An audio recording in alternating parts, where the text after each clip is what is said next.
Selamat siang teman-teman, selamat siang Bapak Ibu sekalian. Dengan Eko dari Miracle of Bread Indonesia. Saya akan bicara mengenai paparan siang ini, yaitu tentang pembukaan wawasan dan pengetahuan. Kenapa ini penting? Karena dari sinilah kita semuanya bertindak, dan dari sinilah kita bisa mengetahui yang baik dan tidak baik buat tubuh kita dan bagaimana kita akan melakukannya.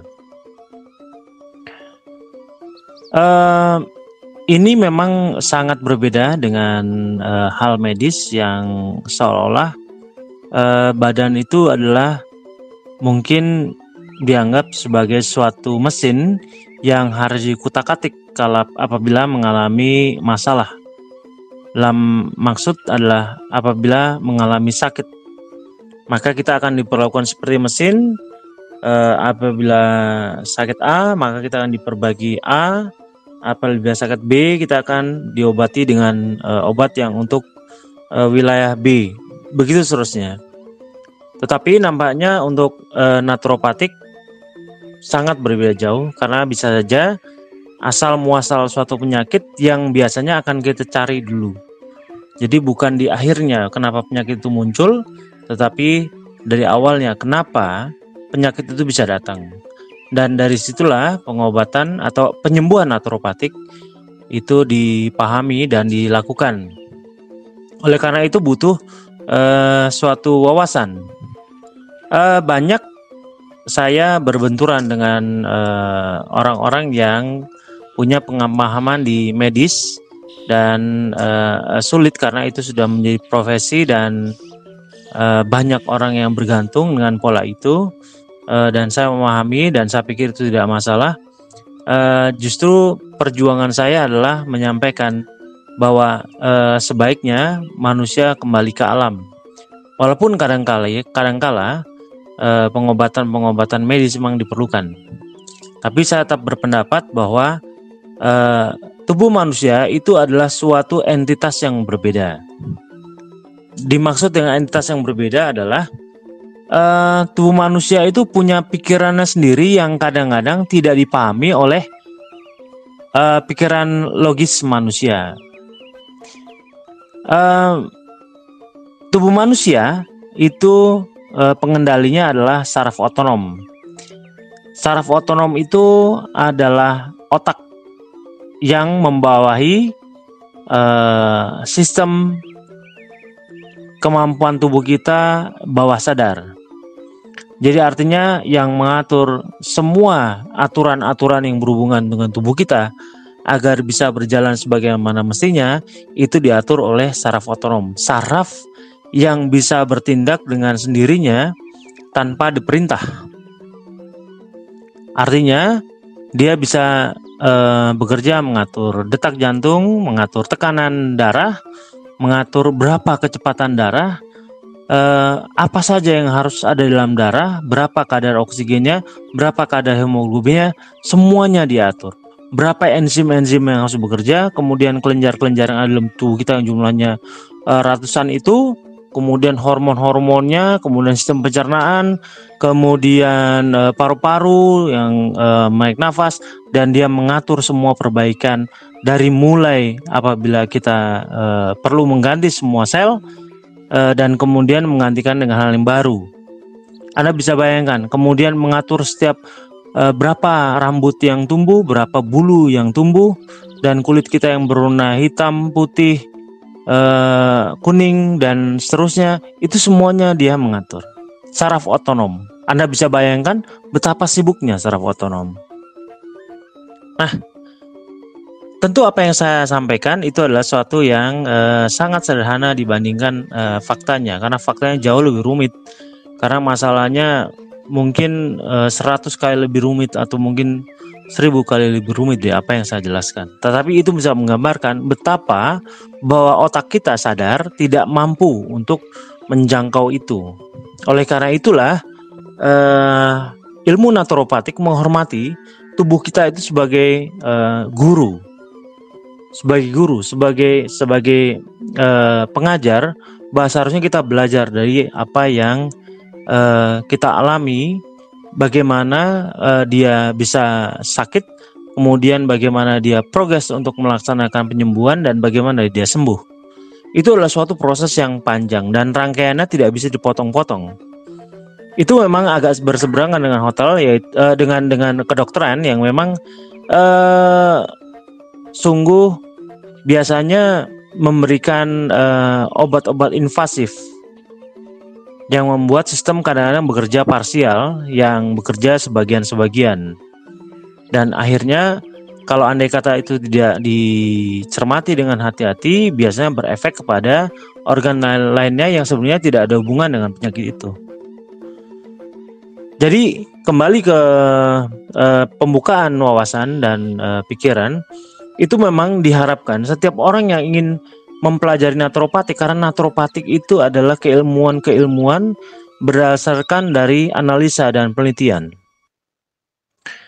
Makanya seharusnya ini sungguh sulit diterima oleh kalangan awam yang sudah menganggap bahwa itu sudah benar, satu cara sudah benar.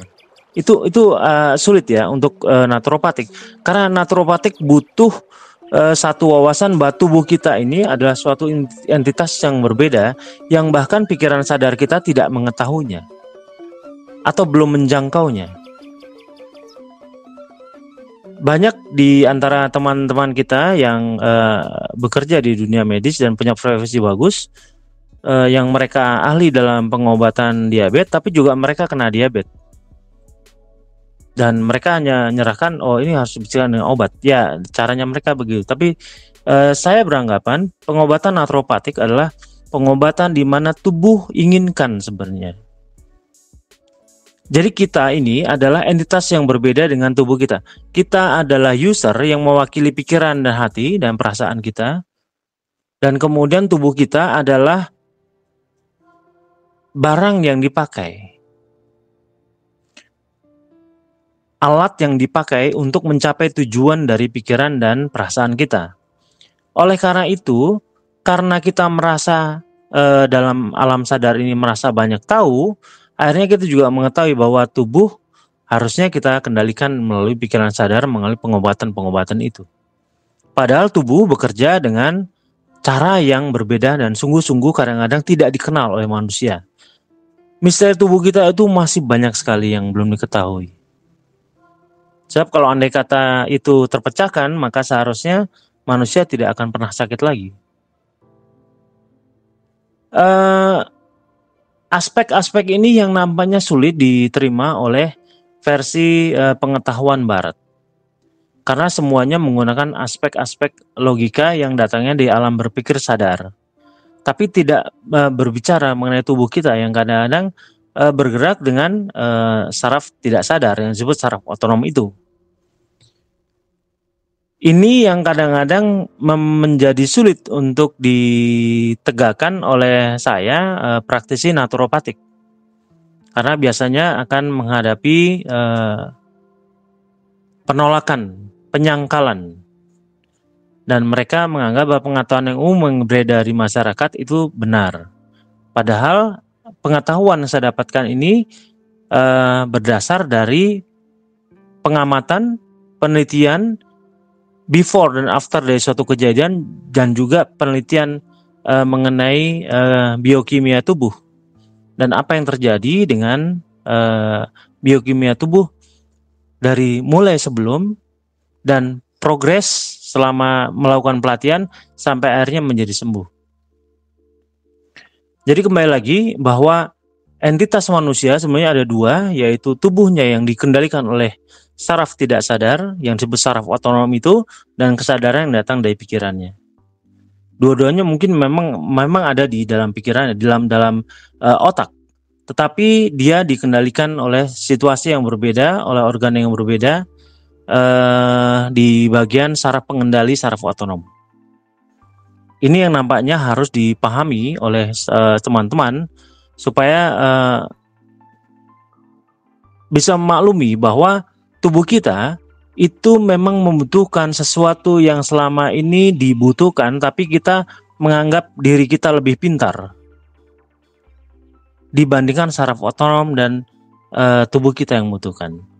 Jadi kesadaran kita selalu menganggap lebih pintar dibandingkan tubuh saraf otonom kita yang sebenarnya membutuhkan sesuatu yang berbeda dari apa yang kita mau. Makanya banyak kasus ditemukan penyakit yang justru bukannya makin sembuh, tapi makin menjadi-jadi dan akhirnya tidak terkendali. Kita hanyalah seorang user. Kita hanyalah seorang user dari suatu tubuh yang menjadi alat untuk mencapai tujuan. Tapi permasalahannya, perawatan yang kita berikan untuk tubuh kita itu kadang-kadang sebenarnya tidak dibutuhkan oleh tubuh. Anda tahu bahwa pola makan yang mahal itu kita menganggap adalah bagian dari memanjakan tubuh kita. Bukan, itu memanjakan pikiran kita, memanjakan rasa dari kita. Kita penuh dengan indera rasa yang berhubungan dengan sensasi dan sebagainya, membuat kita tergila-gila dengan semua rasa itu dan kemudian terngiang-ngiang. Tapi sebenarnya tubuh tidak memerlukan itu. Tubuh hanya butuh nutrisi-nutrisi umum yang secara umum bisa dikenal dalam nutrisi makro dan nutrisi mikro. Nutrisi makro yaitu adalah protein, lemak, dan karbohidrat. Nutrisi mikro dikenal vitamin dan sebagainya. Jadi apabila Anda beli makanan sesuatu yang mahal sekalipun rasanya berwarna-warni, tidak selalu Anda mendapatkan nutrisi makro dan mikro yang lengkap. Justru saya lebih menghargai makanan-makanan sederhana yang nutrisi itu bisa tercukupi. Tetapi karena kasus-kasus ini adalah untuk kasus diabetes, otomatis nutrisi mikro ada beberapa yang terpaksa harus dihilangkan. Makanya kembali ke awal, yaitu perbaikan ke nutrisi makro minus karbohidrat, hanya protein dan lemak saja yang kita konsumsi. Karena pada dasarnya tubuh terdiri dari lemak dan protein. Karbohidrat kenapa saya hilangkan? Karena karbohidrat adalah sumber dari masalah-masalah ini. Jadi dalam kasus diabetes, karbohidrat saya singkirkan. Tapi tidak untuk beberapa kasus lain yang tidak berhubungan dengan diabetes. Kira-kira demikian Bapak Ibu sekalian, bahwa kembali ke alam itu adalah dengan merubah cara pikir dulu. Kita merasa pandai, bisa mengatasi semua masalah dengan apa yang kita tahu dari pikiran sadar kita, tetapi tidak mengetahui apa yang diinginkan oleh tubuh kita yang dikendalikan oleh saraf tidak sadar. Kita lama sekali menzalimi, kita lama sekali memperbudak tubuh kita.